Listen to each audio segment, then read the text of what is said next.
4장 전체를 보게 될 텐데 우리 함께 읽을 말씀은 11절부터 17절까지.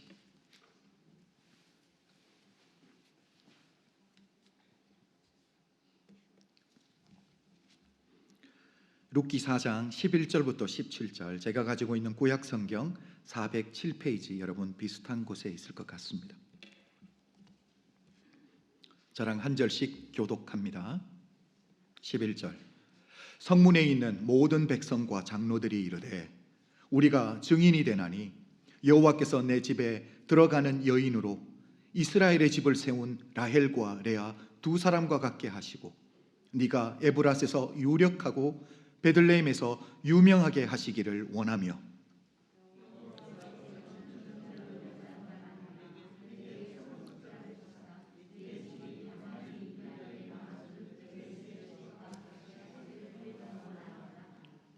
이에 보아스가 룻을 맞이하여 아내로 삼고 그에게 들어갔더니 여호와께서 그에게 임신하게 하심으로 그가 아들을 낳은지라.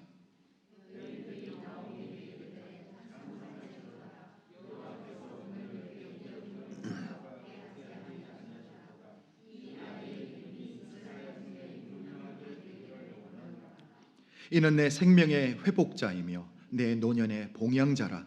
곧 너를 사랑하며 7 아들보다 귀한 내 며느리가 낳은 자로다 하니라.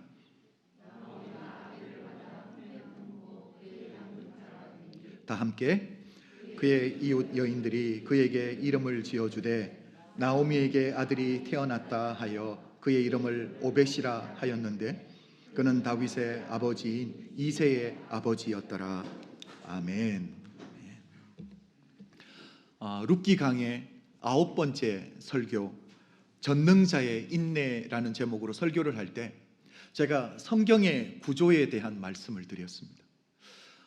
성경의 구조, 우리 창세기부터 요한계시록을 보면 우리 하나님의 구속의 역사를 볼 수 있다라고 말씀을 드렸습니다. 그러면서 제가 이 성경의 구조 모양이 어떻게 생겼는지를 말씀을 드렸어요. 우리 다음 슬라이드를 한번 볼까요? 제가 장부 모양이다라고 말씀을 드렸습니다. 자, 우리 하나님이 창세기에 천지 창조로 시작을 하시죠. 그런데 그 천지 창조는 어떤 한 민족이나 한 국가에 제한되었던 게 아니에요. 온 인류를 향했던 것입니다. 자, 그런데 인간이 죄악됨으로 말미암아 하나님의 은혜가 온 인류에서 한 나라, 한 민족에게로 좁혀졌습니다. 그게 누구예요? 이스라엘이죠. 그런데 그 이스라엘이 북이스라엘과 남유다로 나누어지면서 하나님의 은혜는 남유다로 흘러가게 되죠. 그리고 BC 586년도에 남유다가 바벨론에 멸망하고 바벨론의 포로로 끌려가는 자들이 남은 자인데 하나님의 은혜가 남은 자들에게도 또 협소화 현상을 보이죠. 자, 그런데 결국은 누구에게까지? 예수 그리스도 한 분에게로 옵니다. 자, 그런데 중요한 건 뭐냐면 하나님의 은혜가 협소화 현상을 보이는 것 같지만 예수 그리스도에게 왔을 때 다시 확장되어 넓어지기 시작한다는 거예요. 예수 그리스도로부터 누구에게로? 12제자에게로. 12제자로부터 초대교회가 세워지고 초대교회로부터 오늘날 우리에게 열방의 교회로, 그리고 지금은 열방의 교회들을 향해서 열방의 교회가 온 인류를 향해 하나님의 복음이 다시 확장되어 가는, 여러분 이 그림을 잘 그리셔야 돼요. 하나님의 은혜가 협소화되는 것 같지만 예수 그리스도를 통해 다시 온 인류를 향해 확장되어 나가는 이 그림.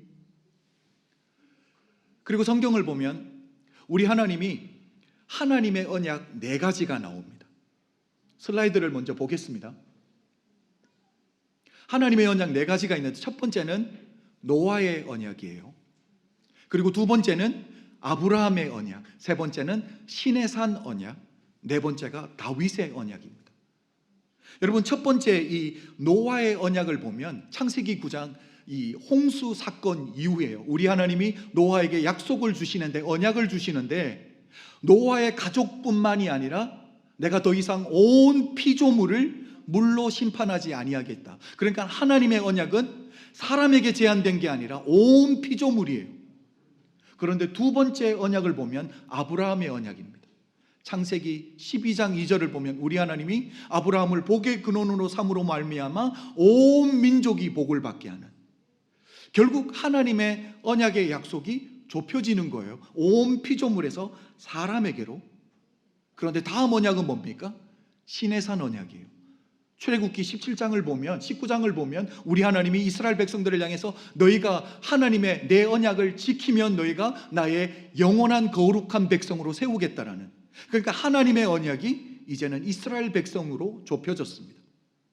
그리고 다윗의 언약, 내가 너의 왕위가 견고하게 하겠다. 결국 하나님의 언약이 어떻게 돼요? 이제는 다윗의 혈통에게로 협소화된 것 같습니다. 그래서 하나님의 언약을 보면 점점 협소화된 것 같아요. 그래서 성경의 구조와 같이 장구 모양으로 예수 그리스도께로 협소화되듯이 한 분에게 와서 딱 멈추었듯이 하나님의 언약 역시 협소화되는 것 같은데, 성경의 구조가 예수 그리스도께서 은혜가 멈추는 게 아니잖아요. 12제자, 초대교회, 열방의 교회, 온 인류에게로 복음의 역사가 다시 흘러가듯 언약도 똑같다라는 거예요. 다윗을 통해서 끝납니까? 아니에요. 다윗의 계보를 통해 누가 오십니까? 온 인류를 구원하는 예수 그리스도가 오신다라는 사실이에요. 사랑하는 성도 여러분, 협소화 현상을 보이는 것 같지만 결국 예수 그리스도를 통해 확장되어 가고 커지고 있는, 그러니까 확장되는 그 중심에는 누가 있다? 예수 그리스도가 있다라는 거죠. 여러분의 삶에, 여러분의 가정에, 우리 교회에 하나님의 헤세드가 주어진 줄로 믿습니다.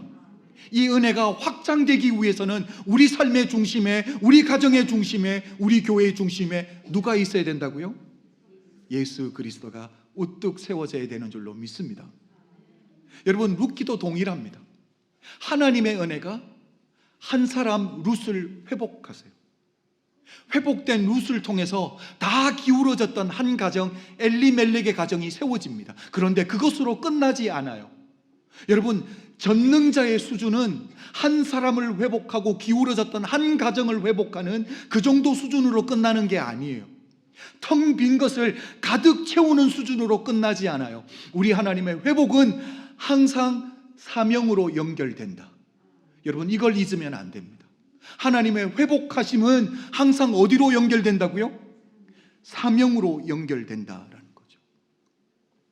시대적인 배경을 보면 사사기와 룻기는 동일합니다.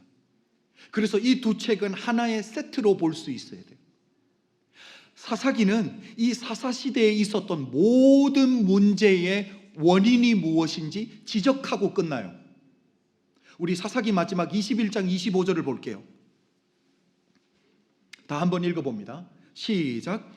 그때에 이스라엘이 왕이 없으므로 사람이 각기 자기의 소견에 오른 대로 행하였더라. 여러분, 사사시대에 이스라엘 백성들의 배교, 그러니까 우상숭배에 빠지고 하나님께 등을 돌리며 사회적인 윤리와 도덕이 무너지고 타락하게 된 모든 원인이 뭐라고요? 하나님을 경외하는 지도자 한 사람이 없었다라고 고발하면서 사사기는 끝납니다. 그런데 한 세트인 룻기를 보면 사사기는 문제의 원인을 고발하고 룻기 마지막은 그 문제 제기의 해법을 주고 끝납니다. 우리 룻기 4장 마지막 절인 22절 다 함께 읽어볼게요. 시작. 오벳은 이새를 낳고 이새는 다윗을 낳았더라. 여러분, 사사시대의 모든 문제의 원인이 하나님을 경외하는 지도자 한 사람이 없었다라고 문제를 제시했는데, 룻기는 어떻게 끝냅니까? 해법을 주면서 끝내고 있다라는 거예요. 하나님의 마음에 합한 자 다윗 왕을 예비하고 계신 우리 하나님의 경륜을 보여주며 끝나고 있다라는 거예요. 그런데 다윗이 오는 그 계보, 결국 다윗을 통해서 예수 그리스도가 오시는 그 계보를 누가 잇고 있다라는 거예요? 누가 연결하고 있다라는 거예요? 룻이라는 거예요. 여러분, 그러니까 우리 하나님의 은혜, 우리 하나님의 헤세드는 룻 한 사람을 회복하고 끝난 게 아니에요. 룻을 통해서 엘리멜렉의 가정을 회복하고 끝나는 수준이 아니에요. 다윗을 통해서 온 민족을 회복하시는 우리 하나님의 뜻, 그리고 결국 예수 그리스도가 오심으로 말미암아 온 인류를 죄에서 구원하시는 우리 하나님의 은혜가 점점 더 확장되어 가는 것을 보여주고 있다는 거예요. 여러분의 삶에 이 복이 있기를 주님의 이름으로 축복합니다. 여러분, 제가 앞에서도 말씀드렸지만 회복은 무엇으로 연결돼야 돼요? 사명으로 연결됩니다. 이 구속의 사역, 우리 하나님의 이 구속의 사역 가운데에 여러분, 지금 나오미와 룻이 회복을 경험했는데 이 두 사람에게, 회복된 이 두 사람에게 우리 하나님이 주시는 사명이 뭐냐라는 거예요. 여러분, 우리는 사명이라고 떠올리면 뭔가 거창한 것을 생각합니다. 죄악에 물든 이 세상을 하나님의 말씀으로, 하나님의 복음으로 뒤집어 놓고 우리가 복음을 붙들고 땅끝까지 달려가고 물질 물명에 젖어 있는 우리의 영혼들을 깨우는 뭔가 거창한 것을 생각하는데 아닙니다. 우리 하나님이 오늘 회복을 경험한 룻과 나오미에게 주시는 하나님의 사명은 너무너무 평범한 거였어요. 16절 한번 보겠습니다. 다 한번 읽어봅니다. 시작. 나오미가 아기를 받아 품에 품고 그의 양육자가 되니. 하나님이 맡겨주신 사명이 뭐예요? 보아스와 룻 사이에 태어나신 이 오벳을 하나님의 말씀, 기도로, 신앙으로 양육하는, 모든 어머니가 하는 아이 양육하는 평범한 사명을 맡겨주시더라는 거예요. 여러분, 여기서 우리가 결코 놓쳐서 안 되는 게 한 가지가 있습니다. 여기서 나오미와 룻이 오벳을 통해 장차 다윗이 올 것과 예수 그리스도가 올 것이라는 선명한 청사진을 가지고 가슴 뛰는 사명을 가지고 오벳을 양육하는 게 아니에요. 어떻게 인간이 신적인 관점을 가지고 모든 것을 보겠습니까? 여러분, 이 두 사람은 뭘 하는 거냐면 오늘 평범한 일상 속에 하나님이 내게 맡겨주신 그 일, 자녀를 키우는 작은 일일 수도 있지만 그 일에 최선을 다하고 충성을 다하는 거예요. 그때 어떤 믿음이 있습니까? 내 충성된 하루하루가 쌓였을 때에 결국 다윗 왕이 오고 다윗의 계보를 통해 예수 그리스도가 오는 그 길을 예비하는 예비자로 하나님이 사용해 주시더라는 거죠. 여러분, 우리도 동일하다라는 거예요.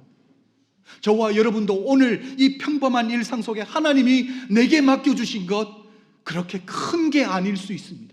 그러나 우리가 그 일에 충성하면, 우리가 충성한 그 일을 통해 하나님은 구속의 역사를 이루어 가실 거예요. 저는 우리 은혜교회 성도님들이 어떤 거창한 꿈을 꾸는 것도 좋겠지만 오늘 이 말씀을 통해 하나님이 내게 맡겨주신 그 자녀 하나를 말씀으로, 기도로 양육하겠다라는 믿음의 결단, 뿐만 아니라 하나님이 내게 맡겨주신 우리 은혜교회에 충성하고 우리 은혜교회를 바르게 세워가겠다라는 신앙의 결단, 그리고 충성하는 그 충성 하루하루가 모였을 때 예수 그리스도가 재림하시는 그 재림의 길을 예비하는 우리 은혜교회 성도님들 되시기를 주님의 이름으로 축복합니다. 여러분, 사명이라고 할 때 뭔가 크고 거창한 것만을 붙들려고 하지 마십시오. 진짜 사명자는 오늘 하나님이 내게 맡겨주신 그 작은 일에 충성하는 일인 줄로 믿습니다. 여러분, 오늘 본문을 보면 나오미와 룻을 향한 두 번의 축복이 있습니다.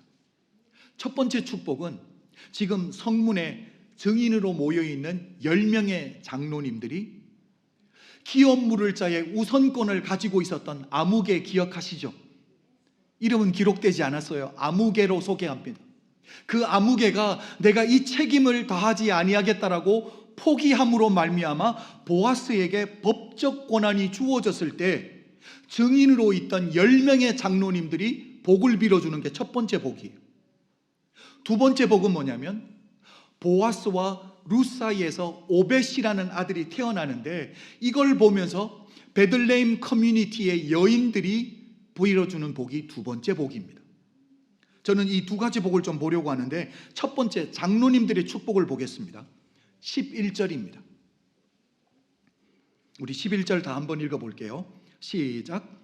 성문에 있는 모든 백성과 장로들이 이르되 우리가 증인이 되나니 여호와께서 내 집에 들어가는 여인으로 이스라엘 집을 세운 라헬과 레아 두 사람과 같게 하시고 네가 에브랄에서 유력하고 베들레헴에서 유명하게 하시기를 원하며. 여러분, 지금 룻을 축복하는데 누구에게 비교해서 축복을 하고 있어요? 그렇죠. 이스라엘의 집을 세운 라헬과 레아 두 사람과 같게 하시기를 원한다. 여러분, 룻은 누군데요? 이방 여인입니다. 그런데 이 이방 여인을 이스라엘을 세운 야곱의 두 아내인 라헬과 레아처럼 하나님이 네게 복을 주시기를, 그러니까 믿음의 조상들을 기억하고 기념하듯이 네가 행한 이 일을 이스라엘에 오고 오는 다음 세대들이 기억하고 기념하는 그런 하나님의 복을 받기를 원한다. 최고의 복을 빌어주고 있는 거예요. 여러분, 우리가 믿음의 조상 시리즈를 통해서 라헬과 레아 두 사람 중에 언니가 누구입니까? 레아예요. 이 두 사람 중에 야곱에게 먼저 시집간 사람이 누군데요? 레아입니다. 그런데 오늘은 이름의 순서가 어떻게 되어 있습니까? 라헬의 이름이 먼저 기록되어 있다는 거예요. 여러분, 이건 야곱에게 라헬이 얼마나 특별했는지를 우리에게 상기시켜 주는 거예요.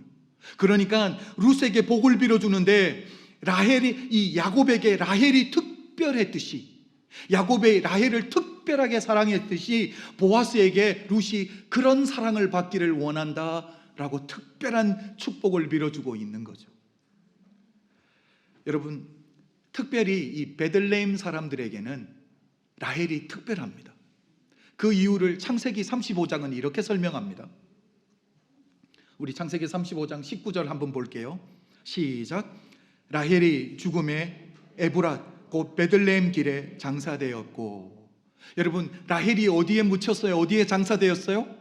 베들레헴에 묻혔습니다. 그래서 믿음의 조상들 중에 자기들과 함께 있는, 가장 가까이 있는 라헬이 그들의 마음에 가장 가까이 있는 거예요. 자, 두 번째 복, 베들레헴 커뮤니티에 여인들이 해주었던 복을 한번 볼까요? 14절입니다. 14절 우리 다 한번 읽어봅니다. 시작. 여호와께서 오늘 네게 기업물을 자가 없게 하지 아니하셨도다. 이 아이의 이름이 이스라엘 중에 유명하게 되기를 원하노라. 여러분, 여기서 다시 한번 우리 하나님의 헤세드, 우리 하나님의 은혜와 축복의 특징이 무엇인지를 보여주는 거예요. 우리 하나님의 헤세드는 우리 인생에 협소화되어 가는 것이 아니라, 축소되어지는 것이 아니라 점점 더 확장되어지고 창대해진다라는 사실이에요. 여러분, 오늘 이 두 가지를 좀 비교를 하고 싶은데 먼저 슬라이드를 띄워주세요. 10명의 장로님들의 축복과 베들레헴 커뮤니티의 여인들의 축복을 좀 비교하려고 합니다. 우리 장로님들의 축복이 뭡니까? 에브랏에서 유력하고 베들레헴에서 유명하게 되기를 원한다. 이게 남자들의 축복이에요. 그런데 남자들의 축복은 어느 한 도시에 제한된 축복이에요. 베들레헴이라는 도시에 제한되어 버렸습니다. 자, 그런데 베들레헴 커뮤니티의 여인들의 축복을 한번 볼까요? 14절 뭐라고 말합니까? 이 아이의 이름이 어디에서? 베들레헴이라는 한 도시에 제한된 게 아니에요. 이스라엘 중에 유명하게 되기를 원하노라. 남자가 통이 커, 여자가 통이 커? 야, 여자들이 이렇게 통이 큰 거예요. 할렐루야 나왔습니다. 남자들은 복을 빌어주는데 어떤 한 도시에 제한이 되는데, 여자들은요 온 나라에서 유명하게 되기를 원한다. 여러분, 복을 빌어주는 그 크기와 넓이는 믿음에 달린 거예요. 여러분, 여기서 중요한 게 뭡니까? 그 복이 점점 더 확장되어 가고 있다라는 거예요. 여러분, 지금 이게 계속 반복되고 있어요. 이게 메인 포인트라는 거예요. 여러분, 그리고 더 중요한 것이 있습니다. 여자들이 빌어주었던 축복은 가면 갈수록 잘 되는 복이에요. 지금 이 당대보다 다음 세대에 갔을 때 더 큰 복을 받아 누리는 거예요. 여러분, 10명의 장로님들이 해주었던 축복은 누구를 향한 복이에요? 룻을 향한 복이에요. 그런데 여인들의 복은 누구를 향한 복이에요? 오벳을 향한 복이에요. 그러니까 당대에 있는 룻은 베들레헴에서 유명해지고, 다음 세대인 오벳은 이스라엘에서 유명하고, 그러니까 대가 가면 갈수록 더 큰 복을 받아 누리는 이 복을 저는 우리 사랑하는 성도님들이 받아 누리기를 주님의 이름으로 축복합니다. 여러분, 사람의 마음을 얻고 어느 누군가의 마음에 좋은 기억으로 오래 남는 것 중요합니다.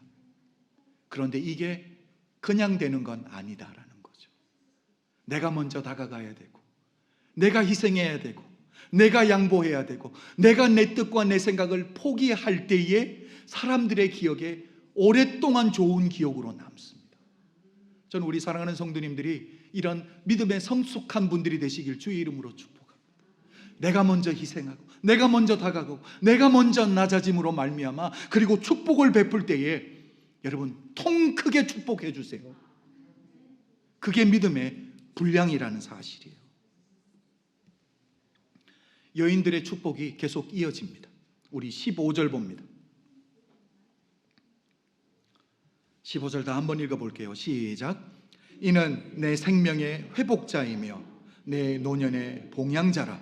곧 너를 사랑하며 7 아들보다 귀한 내 며느리가 낳은 자로다 하니라. 여러분 지금 여인들이 복을 빌어주는데 오벳이 나오미에게 어떤 자가 될 것이다, 2가지를 이야기하고 있습니다. 첫 번째는 뭐라고요? 회복자입니다. 두 번째는요, 봉양자입니다. 여러분 이 2가지의 의미가 어떤 의미인지를 깨달으면 여러분 자녀들에게 이 복을 다 빌어줄 수밖에 없어요. 여러분 구약을 보면 여호와 하나님의 이름을 그대로 기록하지 못해요.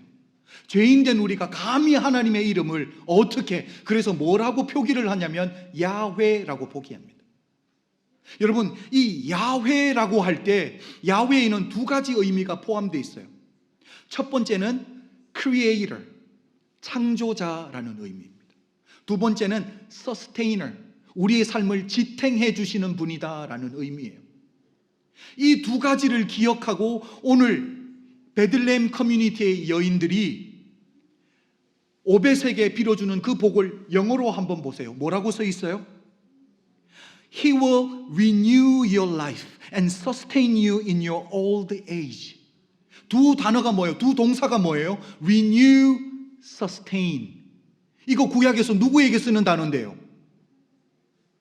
여러분 우리의 삶을 새롭게 하시는 분이 누군데요? 우리의 삶을 지탱해 주시는 분이 누군데요? 야훼 하나님께 썼던 단어거든요.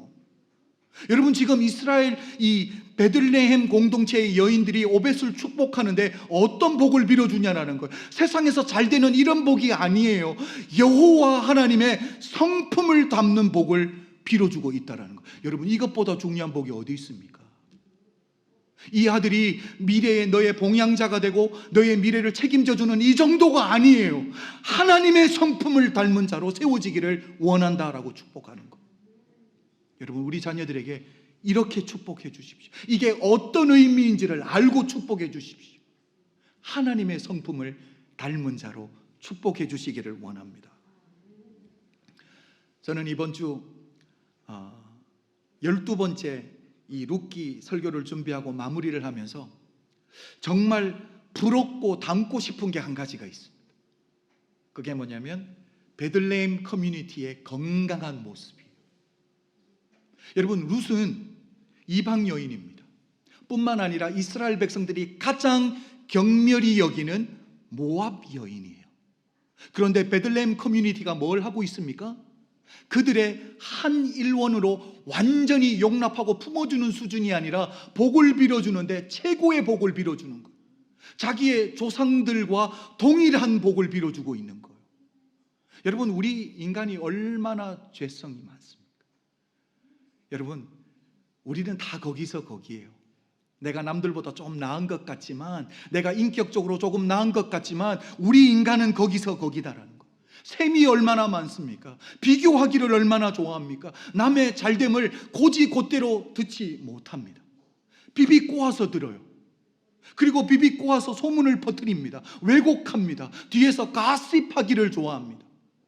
여러분 오늘 본문을 보면 이 보아스와 룻이 결혼하는 데 있어서 베들레헴 공동체가 가십거리가 얼마나 많은지 몰라요.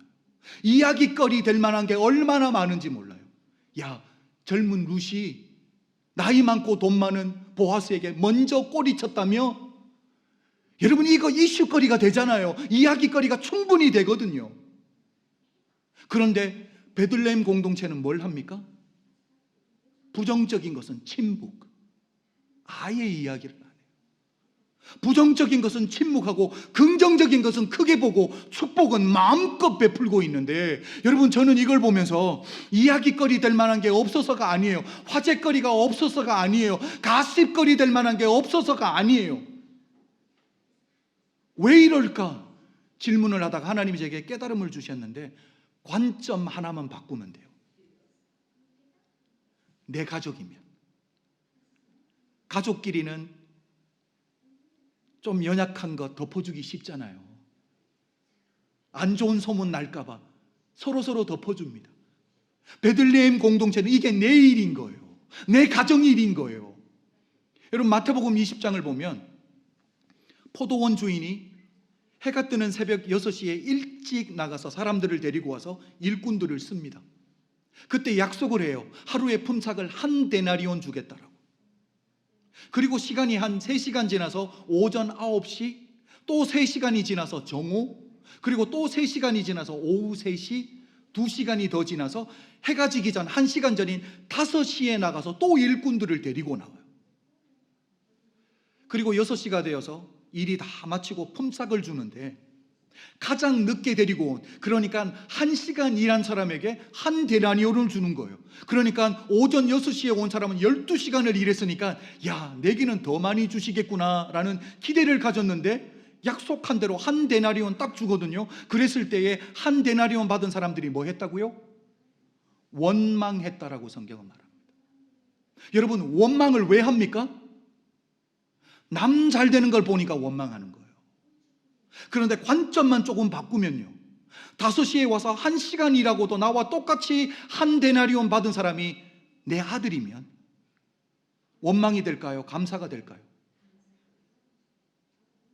1시간 일하고 나와 똑같이 원 데나리온 받은 사람이 내 형이면요, 내 아버지면요, 관점의 차이라는 거예요. 여러분, 저는 이런 커뮤니티 만들고 싶습니다. 우리 은혜교회 이렇게 세워가기를 원해요. 관점만 바뀌면 되는 거예요. 내 가족이 되고 내 일이 되면, 여러분, 내 형제가 아프면 기도가 아니 되겠습니까? 도움이 안 되겠습니까? 저는 우리 은혜교회를 그렇게 만들어가기를 부탁드립니다. 여러분, 이제 룻 설교를 좀 마무리를 하려고 하는데, 여러분, 룻이 젊은 나이에 대를 이어줄 아들이 없이 남편을 사별을 합니다. 남편이 죽습니다. 남편이 죽음으로 말미암아 그것 때문에 아파서도 땅을 치며 울었을 거예요. 그런데 여자분들을 한번 생각해 보세요. 조선시대로 돌아가서 이때 과부가 된다는 게 어떤 의미예요? 여러분, 미래가 없는 거예요. 막막한 거예요. 그것 때문에 더 힘들었을 거예요. 내가 앞으로 어떻게 살아갈 것인가. 이 젊은 나이에 신이 있다면 내게 어떻게 이럴 수가 있나. 하나님이 계신다면, 하나님, 내가 주변에 있는 사람들보다 뭘 그렇게 잘못했길래 나로 하여금 평생 과부로 살아가게 하십니까? 여러분, 땅을 치며 하나님 원망하지 않았겠어요? 그런데 오늘 본문, 세월이 많이 지나서 보아스와 결혼도 합니다. 하나님이 태의 복을 주셔서 오벳도 가슴에 품습니다. 여러분, 이때 어떤 생각이 들었을까요? 빌립보서 강의를 하면서 제가 말씀을 드렸죠. 아하 포인트. 아하 포인트가 뭐예요? 하나님이 그렇게 하셨던 게 이제는 깨달아지고 인정되게 되는 거예요. 그때는 하나님이 왜 나로 하여금 그 고통스러운 현장 속에서 나를 그렇게 힘들게 하셨는지 몰랐는데, 이제 그걸 다 통과하고 나니까 아하 포인트를 주시더라는 거예요. 깨닫게 되고 인정하게 되는 것. 우리도 오늘 본문을 보면서 어떤 깨달음이 있습니까? 룻을 다윗의 집안에 데려오시기 위해서 하나님이 막으셨던 거구나. 그래서 때로는 하나님이 막으시는 게 우리에게 복이 될 수 있다. 하나님이 거절하시는 게 때로는 우리에게 복이 될 수 있다. 여러분, 이런 믿음까지 자라갔으면 좋겠습니다. 인생을 살다 보면 도저히 이해될 수 없는 일들이 일어날 때가 있습니다. 왜 내게 하나님이 이런 일들을 허락하셨을까? 고민하고 생각도 해봅니다. 그런데 하나님 앞에 질문도 해봅니다. 그러나 하나님이 설명해줘도 우리는 이해할 수도 없어요. 용납할 수도 없어요. 왜? 우리의 수준이 하나님의 수준이 아니기 때문에. 그래서 믿음의 사람이 갖춰야 될 자세가 뭡니까? 하나님이 내게 이해할 수 없는 일들을 허락하면 그냥 하나님 앞에 맡겨드리고 오늘 하루 충성하고 사는 거예요. 여러분, 하나님이 오늘 룻기를 마무리하면서 우리에게 부탁하시는 한 말이 있습니다. 뭐냐면, 너희들 나 한번 신뢰해 줄 수 있겠니? 하나님이 설명한다고 이해가 되겠습니까? 하나님이 설명을 해주신다고 우리가 용납이 되겠습니까? 우리가 어떻게 하나님의 관점, 신적 관점에서 이 모든 것을 볼 수 있겠어요? 우리는 볼 수 없다라니까요. 여러분, 룻도 똑같습니다. 전 남편이랑 그 사이에서 자식들 놓고 사는 삶도 행복한 삶일 수 있어요. 그러나 우리 하나님의 구속 사역을 봤을 때 그 가운데 룻이 감당해야 될 사명이 있다라는 거예요. 그 사명을 감당하게 하기 위해서 우리 하나님이 때로는 걸림돌도 놓아주시는 거예요. 그래서 남편도 데려가시고 태의 문도 닫으시고, 그때는 죽을 만큼 힘든데 그 세월이 지나고 나면 아하 포인트를 주시는 거예요. 여러분, 제가 봤을 때 룻은 살아있는 동안에는 아하 포인트가 없었을 거예요. 죽고 천국을 갔더니 아하, 하나님이 나를 통해서, 나 같은 것을 통해서 다윗 왕을 오게 하고 결국은 인류를 구원하는 예수 그리스도가 이 땅에 오시는데 나를 사용하셨던 거구나. 여러분, 아하 포인트가 천국에서 이루어졌어요. 우리도 똑같을 수 있습니다. 이 땅에 사는 동안에 이해할 수 없을 수 있어요. 왜? 우리에게는 신적 관점이 없으니까. 그러나 믿음의 사람은 이거 하나 하나님 신뢰해 드리자고요. 나를 향한 하나님의 뜻은 선하다. 나를 향한 하나님의 뜻이 선하고 우리 하나님이 내게 가장 선한 것으로 채워주신다. 가면 갈수록 확장되는 은혜를 부어주실 거야. 이 믿음을 붙들자고요. 여러분, 우리 주님이 이 믿음이 없었다면 십자가를 지실 수 있었을까요? 그냥 십자가가 고통스럽고 죽음으로 끝나는 것이었다면 십자가를 질 수 있었겠습니까? 십자가 죽음 이후에 부활의 영광이 있는 것을 보니까 십자가를 지는 거예요. 그런데 예수 그리스도의 부활은 내게 부활로 끝나는 게 아니라 그 부활을 통해 그 부활의 영광이 온 인류를 향해 확장되어 나가는 것을 보니까 기쁨으로 기꺼이 십자가의 길을 가시는 것 아닙니까? 여러분, 우리에게 하나님이 보여주시는 거예요. 오늘 내가 이해하지 못하고 오늘 다 내가 용납할 수 없어도 하나님은 나를 위해서 가장 선한 것을 계획하고 있고, 하나님이 내게 부어주시는 그 은혜는 가면 갈수록, 다음 세대가 되면 세대가 가면 갈수록 더 확장될 것이라는 그 믿음을 온전히 붙드는 예수의 사람들이 다 되시기를 주님의 이름으로 축복합니다. 기도드리겠습니다.